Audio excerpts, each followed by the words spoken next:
Dulu waktu masih kecil, saya pernah punya banyak cita-cita. Kadang pengen jadi dokter, kadang juga pengen jadi polisi, bahkan kalau bisa sekalian jadi menteri. Supaya terlihat gagah, berseragam, dan bisa dikawal kemana-mana. Tapi ya itu tadi, mungkin karena kelakuan saya waktu muda ndak karuan, Gusti Allah itu ngerti betul bahwa saya ini lebih cocok dengan dunia keris dan tosan aji daripada jadi orang kantoran yang tiap hari itu pakai dasi. Alhasil takdir memberikan arah jalan yang sama sekali tidak pernah saya bayangkan. Tapi ya begitulah hidup. Kalau jarine simbah itu urip pancen ora iso diperintah. Kadang kita sudah membuat rencana yang muluk-muluk dan daki-daki, tapi justru Tuhan malah memberikan jalan yang sederhana, tapi ternyata lebih cocok di dalam hati. Dan anehnya, dari sinilah saya menemukan sebuah rasa. Rasa gembira, rasa bersyukur, dan rasa memahami bahwa hidup itu memang tak perlu terlalu bentoyongan. Ya meskipun sampai hari ini saya belum bisa dibilang berhasil seperti Elon Musk, bahkan belum seterkenal Lionel Messi, apalagi sedalam dan secerdas Chairil Anwar. Saya sendiri juga masih tidak jelas antara saya ini konten kreator atau kurator atau hanya sekedar provokator. Yang jelas saya menjalaninya saja dengan penuh dan seluruh. Kalau istri saya bilang itu saya ini lebih ke orator katanya. Khususnya orator pembakar semangat dalam berkeris dan bertosan aji. Nah, itu kayaknya lebih cocok dan minimalnya saya bisa membanggakan istri saya sendiri. Weslah curhatnya cukup dan sekarang saatnya kita membabar pusaka lagi. Dan kali ini saya akan membabar salah satu pusaka yang cukup istimewa. Sebuah warisan dari masa Kadipaten Madura. Jika kita membicarakan tentang Madura, ia bukan sekedar nama sebuah pulau di timur Laut Jawa, melainkan juga sebuah identitas kultural yang hidup dalam nadi masyarakatnya, termasuk dalam dunia tosan ajinya. Sejak masa Majapahit hingga babak awal perkembangan Islam di tanah Jawa, keris telah menyatu dalam kehidupan masyarakat pesisir maupun para bangsawan di Madura. Nama-nama empu legendaris seperti Empu Bujut dari Majapahit, terus ada Empu Pakandangan, hingga Empu Nepo menjadi saksi bahwa tradisi pembuatan keris di Madura tidak pernah berhenti sampai di sini. Memasuki era kerajaan Sumenep hingga abad ke-17, Madura itu semakin menetapkan dirinya, bahkan memantapkan dirinya sebagai pusat tosan aji yang begitu mandiri. Desa-desa seperti Aeng Tong Tong dikenal sebagai kawah condro di mukonya, bahkan lahirnya pusaka-pusaka yang ditempa tidak hanya dengan logam, tetapi juga menggunakan sebuah rasa, ritual, dan laku budaya. Bahkan hingga hari ini, Madura itu masih menjadi salah satu titik penting dalam peta perkerisan Nusantara. Sangat dihormati, diperhitungkan, dan dikenal sampai mancanegara. Begitu luar biasa. Nah ini, di tangan saya sekarang ini adalah salah satu pusaka yang lahir pada masa Kadipaten Madura. Panjenengan penasaran bagaimana bentuk dan perecengannya? Maka panjenengan jangan kemana-mana. Dari Karanganyar Tentram, kami kabarkan.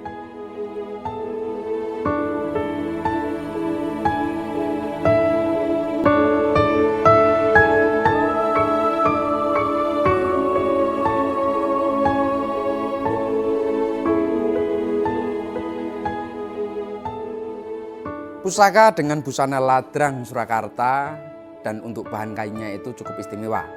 Ia terbuat dari bahan kayu cendana. Ia juga dilengkapi dengan pendok Blewah Surakarta bahan kuningan yang sudah disepuh perak. Dengan ukiran model tata yang begitu halus, terlihat sangat rapi menghias di sekujur gantarnya. Secara keseluruhan, busana pusaka ini tampak begitu gagah, sangat terlihat nyatrio, dan pastinya dudut hati. Sekarang mari kita buka untuk isinya.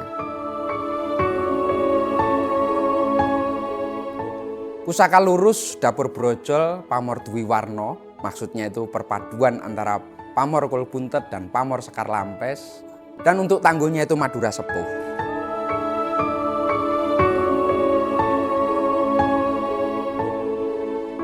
Mendapatkan pusaka sekelas ini tentu sudah semakin sulit, apalagi di era digital seperti sekarang ini. Ketika literasi dan informasi begitu mudah diakses, orang-orang itu semakin memahami dan menelusuri dan bahkan mengenali makna keris yang hanya sekedar bagus, mana yang benar-benar langka, dan mana yang sungguh-sungguh istimewa. Ya, alhasil keris-keris dengan sekelas ini tentu sudah banyak tersimpan rapi dan terkunci rapat di almarinya para kolektor Tosanaji. Dan kami merasa benar-benar sangat beruntung masih bisa menggenggamnya, merasakannya, dan yang terpenting adalah membabarnya, menyuarakannya sebuah kisah dan nilainya kepada panjenengan semuanya.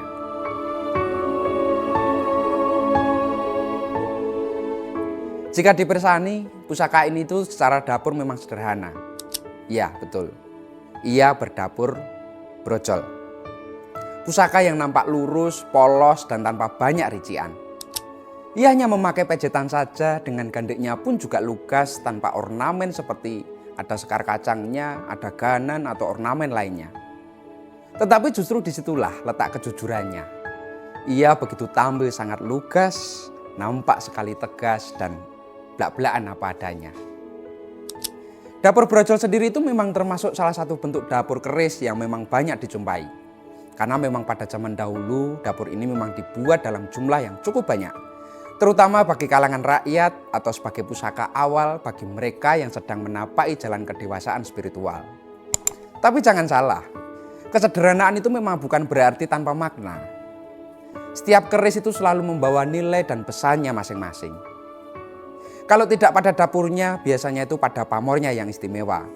Kalau tidak pamor, biasa jadi itu ada tanggonya yang langka, atau bisa jadi garap dan rasanya yang tidak bisa dijelaskan dengan kata-kata. Pasti ada saja titik keseimbangan dari nilainya. Sebab dalam dunia Tosanaji itu tidak ada keris yang betul-betul tidak bernilai. Yang ada hanyalah belum ditemukan mata yang cukup peka untuk membacanya.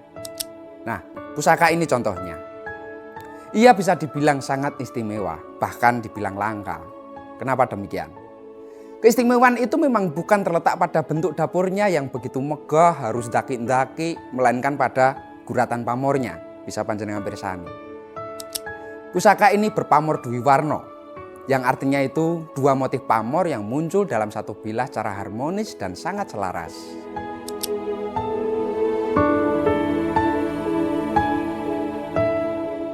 Pada bagian sorsorannya itu muncul pamor kul buntet. Sementara bagian tengah hingga ujung bilahnya tergurat pamor sekar lampes yang tak kalah langkanya. Bisa panjenengan pirsani sendiri seperti ini. Sangat indah ya. Lebih dari sekedar kombinasi dua pamor yang sangat unik dan langka. Garapan pamornya pun pada pusaka ini juga menunjukkan kelasnya tersendiri. Garap pamor yang memang terkesan gajih khas dari keris-keris Madura dengan tatanan yang begitu presisi tanpa nerjang landep sama sekali. Jika dilihat, sap-sapan dan guratan-guratan pamornya juga nampak tegas dengan warnanya yang sangat kontras berpadu dengan warna gradasi besi dan selorotnya. Begitu luar biasa. Patut dicurigai dengan garap dan kualitas yang sebagus ini, bisa jadi ia adalah keris dari Yasan Empu dalam keraton pada kala itu. Sebab biasanya keraton selalu memilih empu terbaiknya untuk membabar dan membuat pusaka-pusakanya. Namun yang diingat ini hanyalah penilaian subjektif saya saja. Tentu berdasarkan dari pengalaman kami semata. Kalau dilihat secara literasi memang tidak banyak yang menjelaskan tentang ciri dari keris garap dalam keraton dan keris garap dari luar keraton. Sebab dalam dunia perkerisan sendiri itu seringkali banyak hal yang memang tidak tertulis. Namun hanya diwariskan lewat cerita tutur dan cerita lisan saja.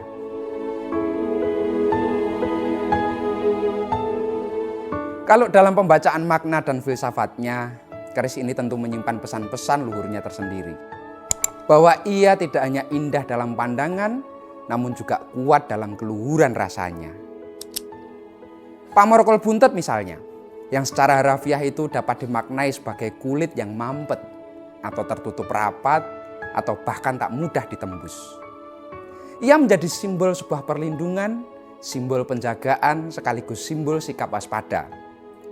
Seolah pamor ini menjadi gambaran dari jiwa yang teduh, tak suka menonjol memang, namun punya daya tahan dan kebijaksanaan dalam menyikapi hidup.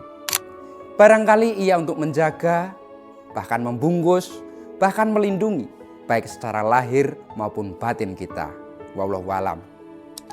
Dan seperti yang banyak dikenal, motif bulatan pada pamorkul buntet juga merujuk pada fosil keong yang telah membatu, atau dalam konteks lain itu juga mengacu pada batu akik berbentuk keong yang tertutup rapat. Lalu berikutnya kita lihat untuk pamor sekar lampes yang tergurat pada sisi tengah hingga ujung panetesnya. Ia juga memiliki filosofi yang tak kalah menarik. Di sisi lain, pamor sekar lampes itu justru menunjukkan kehalusan budi, bahkan kematangan spiritual dan kesanggupan untuk mekar tanpa harus pamer warna. Sekar lampes adalah bunga yang mekar, lalu luruh dengan tenang, dan ia tidak menyombongkan diri, justru hadir untuk memberi. Sebuah pesan akan keikhlasan dalam memberi dan bukan dalam menonjolkan diri.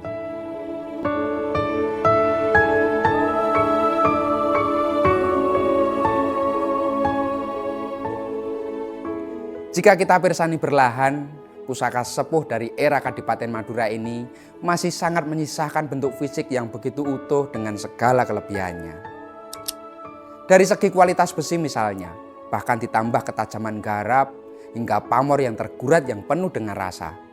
Semuanya itu memberikan petunjuk akan kebesaran masa lampau yang menyertainya. Bila kita tarik ke belakang, kira-kira pada abad ke-17 Masehi, wilayah Madura itu berada dalam posisi yang cukup strategis, baik secara politik, secara militernya, maupun secara budaya.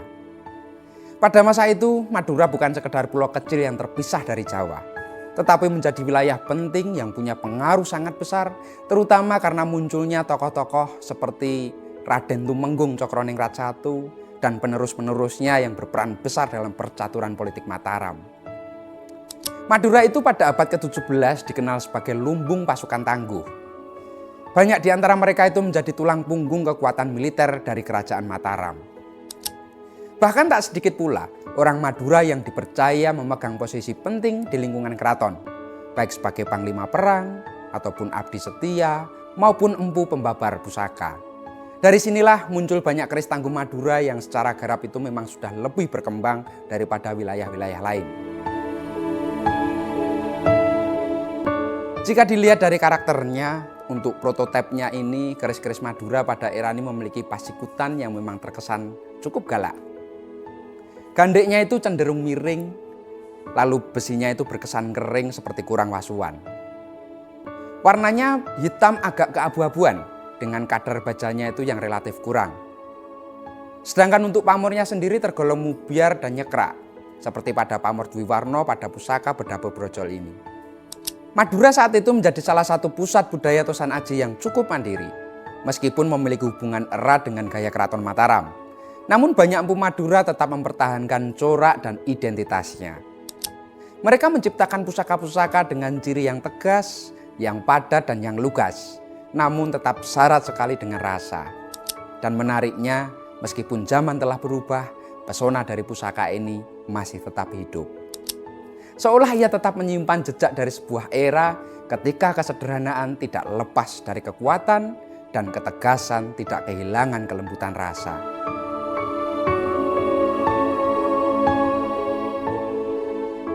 Dari bentuknya yang lugas hingga pamornya yang begitu saling melengkapi, pusaka ini seolah menjadi jembatan antara kekuatan sejarah dan keheningan batin.